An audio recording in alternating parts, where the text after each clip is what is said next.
இயக்குனர் தங்கர் பச்சன் இயக்கிய திரைப்படங்கள்.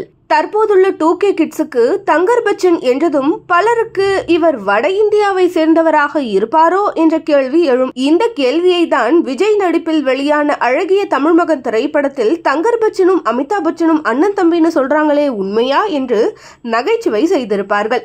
ஆனால் தங்கர் பச்சன் நடுநாடு பண்ருட்டி அருகே உள்ள பத்திரக்கோட்டை என்ற கிராமத்தை சேர்ந்தவர். இதுவரை தமிழ் சினிமாவில் யாரும் காட்சிப்படுத்தா நடுநாட்டு மக்களின் வாழ்க்கையையும் மொழியையும் உணர்ச்சி பொங்க தனது படைப்புகளில் வெளிப்படுத்தியவர். ஒளி ஓவியராக சினிமாவில் பயணத்தை தொடங்கிய தங்கர் பச்சன் இயக்கிய முதல் திரைப்படம் பார்த்திபன். நந்திதா தாஸ், தேவயானி, விவேக் நடித்த அழகிய திரைப்படம்.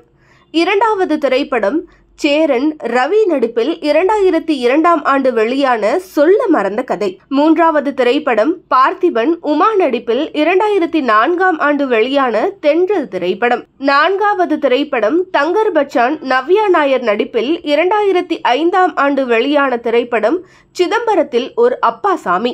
ஐந்தாவதாக நரேன், ஸ்னேகா, சீமான் உள்ளிட்டோர் நடித்து 2007ஆம் ஆண்டு வெளியான பள்ளிக்கூடம் திரைப்படம். ஆறாவதாக 2007ஆம் ஆண்டு சத்யராஜ், அர்ச்சனா நடிப்பில் வெளியான 9 ரூபாய் நோட்டு திரைப்படம். ஏழாவதாக 2012ஆம் ஆண்டு சாந்தனு, இனியா நடிப்பில் வெளியான அம்மாவின் கைபேசி திரைப்படம். எட்டாவதாக பிரபுதேவா, பூமிகா நடிப்பில் 2017ஆம் ஆண்டு வெளியான திரைப்படம் களவாடிய பொழுதுகள்.